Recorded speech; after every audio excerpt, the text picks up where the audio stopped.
and welcome to Learning Music with Pat. On the last segment, I showed you some penny whistles that I had, including a very large penny whistle, which was called a low D penny whistle. So today I want to show you a few sassoon flutes, and even though I pronounce it that way, these really are American made. A lot of people wouldn't think so by the name, but they are American made, and I don't have as many. They do come in different keys. I only have actually 4 of them, and the one that I use the most is this. This is in the key of C. It's all black. They're all black and they're made out of plastic. You can tune them a little bit because you can adjust the top joint, which is right here. You can move that. I won't do it now. The labium is right on the mouthpiece, just like it was with the other instruments, the penny whistles that I have. Now, I love these sassoons because they have a really, really nice tone. And I've actually played them probably a lot more than I play the penny whistles, but I play both of them quite a bit. And these are nice. What I love about simple instruments is you just pick them up and you can play. You don't have to be a genius at it. You don't have to learn tons of new fingerings like you do with regular instruments. It's a very nice instrument. So I'm going to play it a little bit. It's about the size of a melody recorder.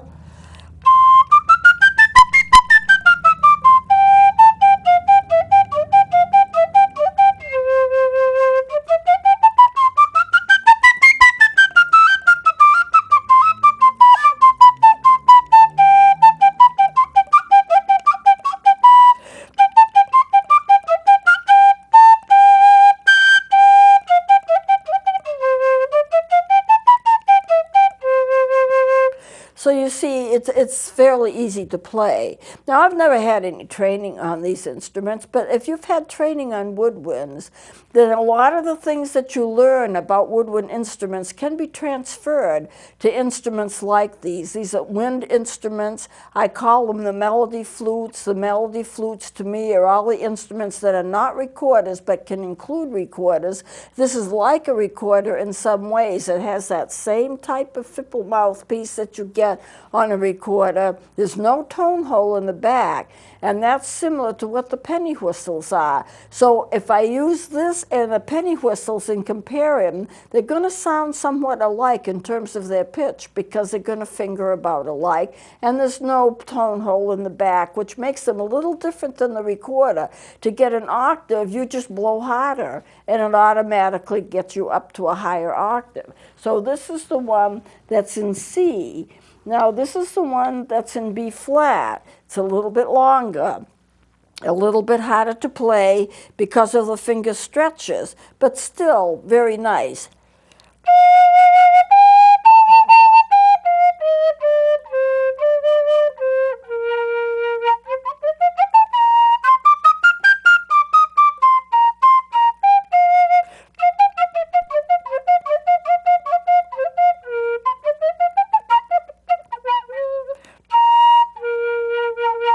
What you have to do to get a lower note in these instruments is kind of relax your mouth and just let the air go gently in. And if you want to get a higher note, you put a little more air into it, and then you squeeze your mouth maybe a little tighter, blow a little harder, and it just pops up.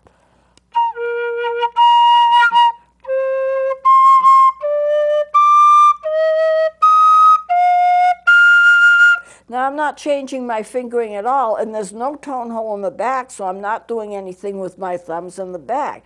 It's just the amount of air that I put in and force the air and make sure that the embouchure is good for it, and then it just automatically does it. You know, there was an organist, Bach, the famous composer. Bach was an organist, and he wrote a lot of really beautiful music. And they said, well, how do you play it? How does the instrument play it? It must be very hard to play. And what Bach said was, all I have to do is put my right finger on the right key at the right time, and the organ does the rest. And of course, he wrote beautiful, very difficult music. But the same holds true of any of these woodwinds. Put your finger down at the right time, blow in the right amount of air, and the instrument does the rest. And now this is the longer one that I have, and this is in the key of A. They all look exactly alike. They all play exactly alike. But this is in the key of A, so it's going to have larger finger stretches, a little harder to play.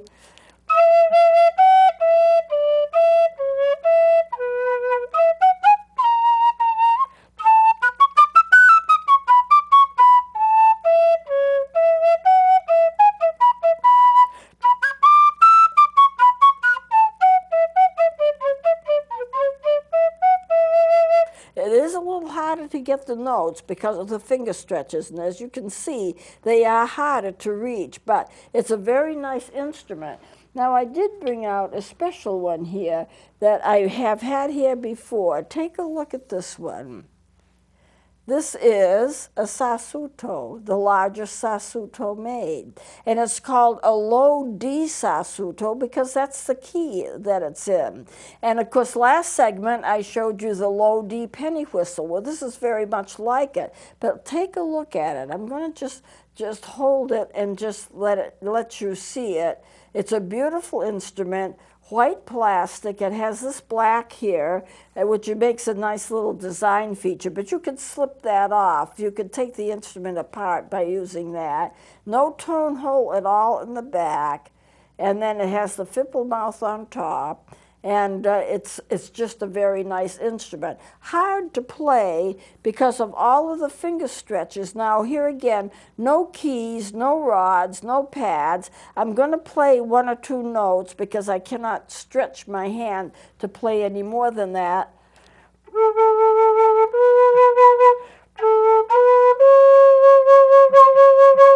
Nice tone, a little harder to play than I think the low D penny whistle was. This is the sassuto. Now, let me compare them, though, because I have them both here. Low D penny whistle, low D sassuto, call low D because they're both in the key of D. I put them together, and the sassuto is a little bit taller, just a little bit taller. The tone holes are a little different size. Now, I can't really show you this because of the instrument being dark. Some of it won't show up. The holes are about in the right position with each other, but they are different. Okay, good, we got it. We got it. And you can see there is a difference. There is a little difference. But they play well, they really do. I think myself that the penny whistle sounds a little better than the sassuto does. But that could be simply because I've played it more, but you can see the difference in the size. Now, in terms of comparing them, and I want to do a little bit of comparison here. Here is a regular recorder, and I'm going to play the B. Now here is the D penny whistle, and I'll play the first note. A little bit higher. Let me try it. This is a C recorder.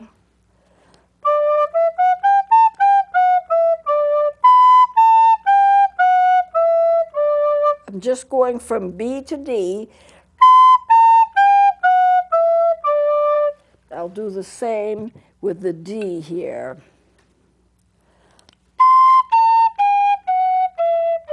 They're very similar. Now, how come is that? The recorder was in the key of C. This is in the key of D. The key of D is one step higher. I mean, D is one note higher than C is. If you're to look at a keyboard, C, D, E, F, G, the D is one step higher. And yet when I play this, it's very similar to the key of C on the recorder, which has a tone hole in the back. Well, you've got to remember, if you're using the same fingerings, these pitch a little different. they pitch one down so that they're not exactly the same pitch as the recorders are. But this D, because it pitches down one step, because there's no tone hole on the back, will pitch down to what C is on the recorder. So you can play them together, same fingerings, and it usually works out. But there is a tone difference. There is one step difference between the recorders and the penny whistles. And that's true of the Sassoon flutes. There's one tone difference, and the reason is the fact that the penny whistles do not have a tone hole in the back, but neither do the Sassutos. They don't have a tone in the back, tone hole in the back either. So they all pitch a little lower than the recorders. But you can make adjustments for that. If you are writing music and you want to use a penny whistle or a recorder, you just make adjustments for that. You write it a tone different when you put it on your manuscript, and it will always match. And that's really good. If I take, this is a B flat penny whistle. I played it for you before. I'm just going to play like one or two of the top notes. And here is the B flat Sassuto.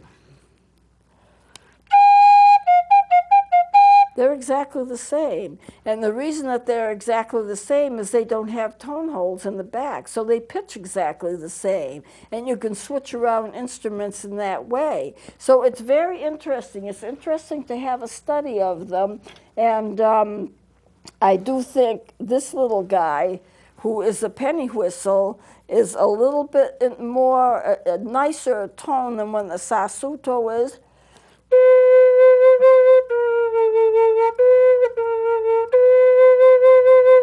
And if I do the same, now they're both supposedly in the key of D, they're both low Ds.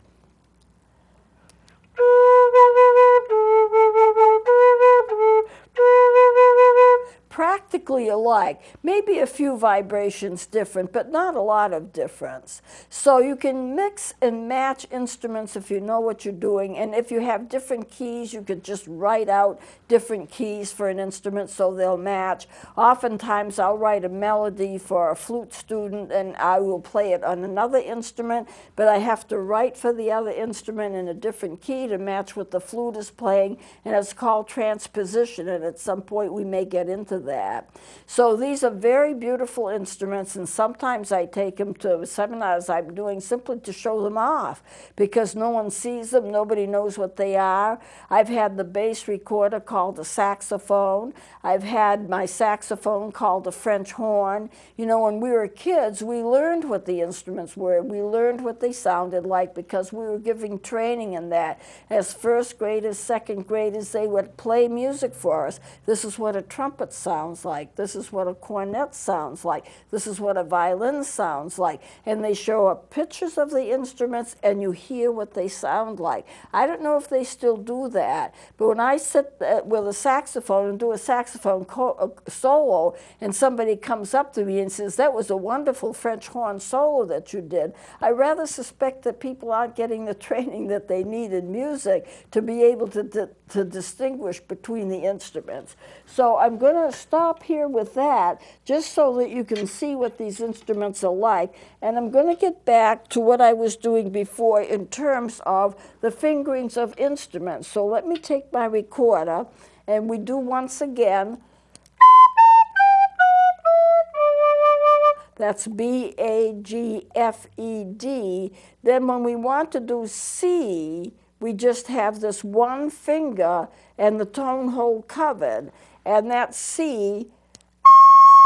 And if we want to do D, then we take the thumb hole off and we just do this finger alone.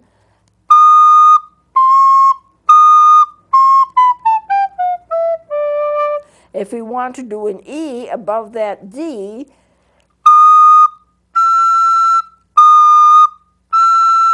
now I've shown you before, B, A, G, F, E. If you want it higher, you simply slip the thumb down a little and half hole the tone hole, and you get it an octave up. So a low D, B, A, G, F, E, and take that tone hole and just move the thumb a little. Now it's a little different when you get to the D. Here's a low D, but the high D is just this one note. Everything else goes off.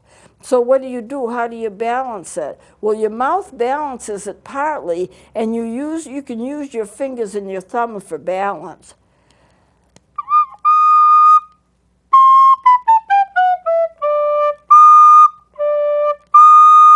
And when I do that E, you'll notice my finger. Notice the little finger. I'm playing a low D, and I can't put this finger down because if I do, I'm going to get a low C, because that's the fingering for a C. But I don't need it, because when I'm playing the D, I have enough fingers down, so there won't be a problem in balance. Now, when I play the high D, I put the slow finger down for balance. This is the only note that makes a difference in the high D, but I keep this finger down for balance.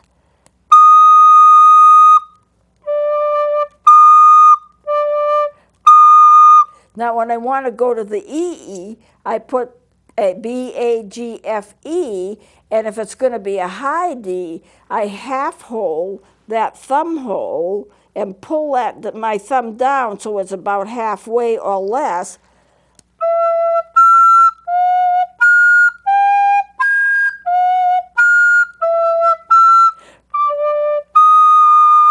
Now, to get back to what I was showing you, we went through the lower notes. So starting with this high E, here it is, B, A, G, F, E. That's where it is on the staff.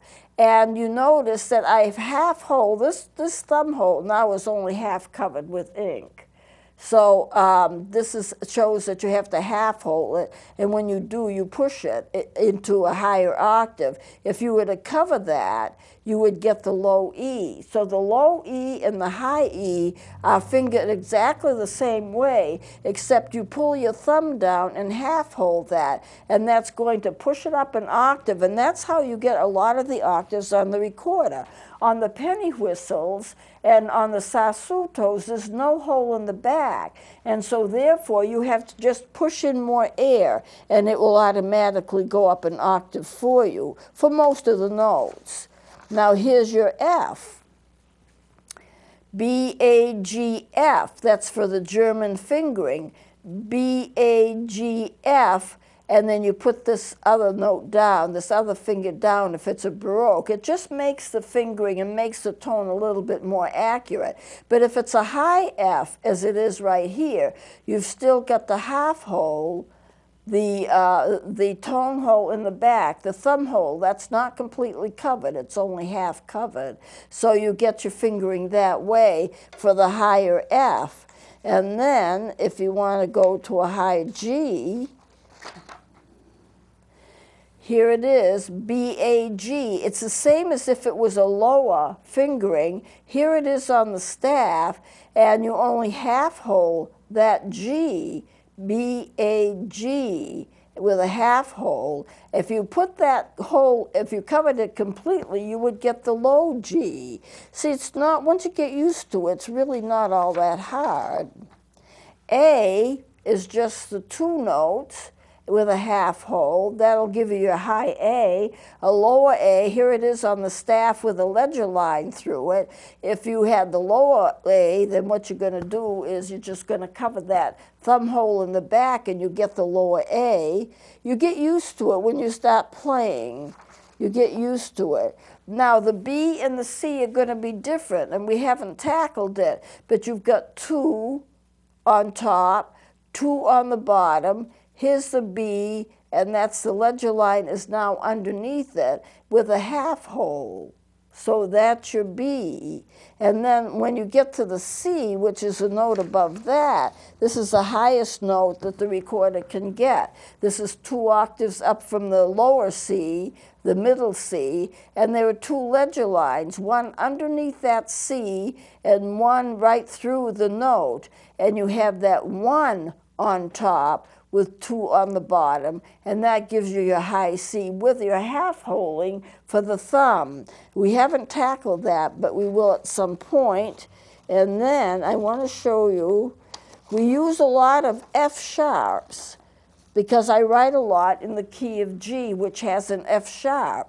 Now, the lower F sharp, and I've just used the sharp signal for the low F, you just play it, normally you would do a B, A, G, and F, but you don't do that. You skip that and do the next one down, and that's going to give you an F sharp. Let me demonstrate. Here is my recorder, and if I'm to play a natural F, only I want it sharp. I don't want a natural F. I want an F sharp. Lift this up and put the second one down.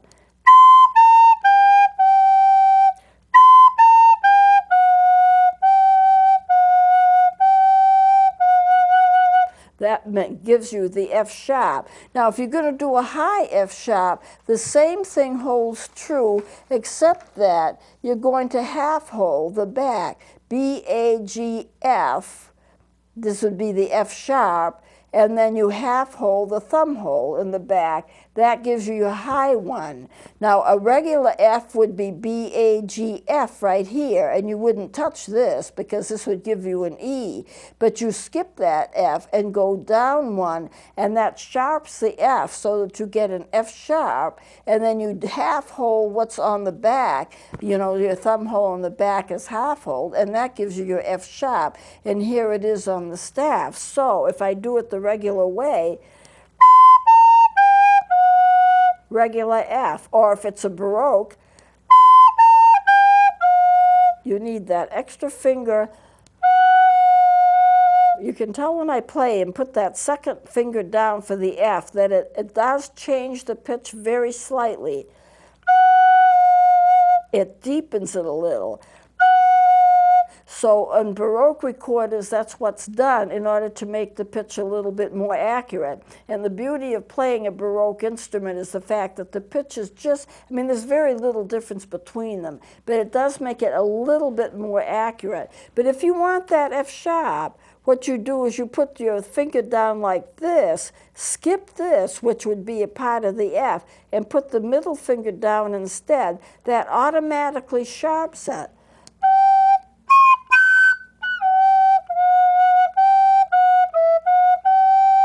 That's how you get the F sharp. And you pull your finger down and you can get that an octave up. So that's the way it works for the F and the F sharp. So I need to, I've only got 1 minute left, so I'm going to have to close it here. But I did all of the important things, so we'll close it here. And next time, I'm going to be playing some music, which I will teach you to play. So please join me then.